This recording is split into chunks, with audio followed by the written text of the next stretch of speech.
എല്ലാവർക്കും ആശിഷ് ടോക്കിലേക്ക് ഹാർദവമായ സ്വാഗതം.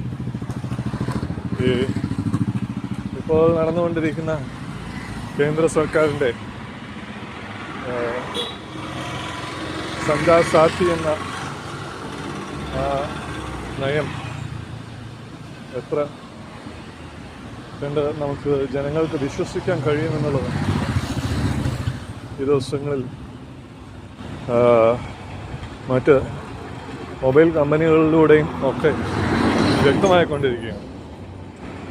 Apple company അവർ നിഷേധിച്ചു സഞ്ചാർ സാഥി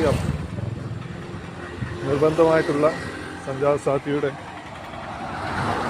ആപ്ലിക്കേഷൻ്റെ ഡൗൺലോഡ് അവർ നിഷേധിച്ചു. ഞങ്ങൾക്കത് സാധ്യമല്ല, ജനങ്ങളുടെ സ്വാതന്ത്ര്യം അതിനെ ഹനിക്കുന്ന ഒരു നിയമവും ഞങ്ങൾ അതിനെ പിന്തുണയ്ക്കുകയില്ല എന്ന് കേന്ദ്ര സർക്കാരിനെ അറിയിച്ചിട്ടുണ്ട്. അതിൻ്റെ ഫലമായിട്ട് ഇപ്പോൾ കേന്ദ്ര സഞ്ചാർ സാഥിയുടെ ആപ്ലിക്കേഷൻ നിർബന്ധിതമല്ല, അത് ആവശ്യമുള്ളവർക്ക് മൊബൈലിൽ സൂക്ഷിച്ചാൽ മതി. അത് അൺഇൻസ്റ്റാൾ ചെയ്യാവുന്ന ഒരു രീതിയിലേക്ക് അത് മാറ്റപ്പെട്ടു.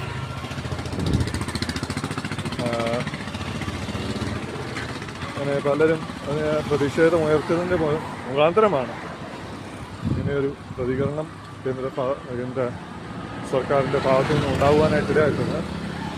അതുപോലെ ആ ഒരു തീരുമാനത്തിൽ വളരെ സന്തോഷം. ജനാധിപത്യം വിജയിക്കട്ടെ.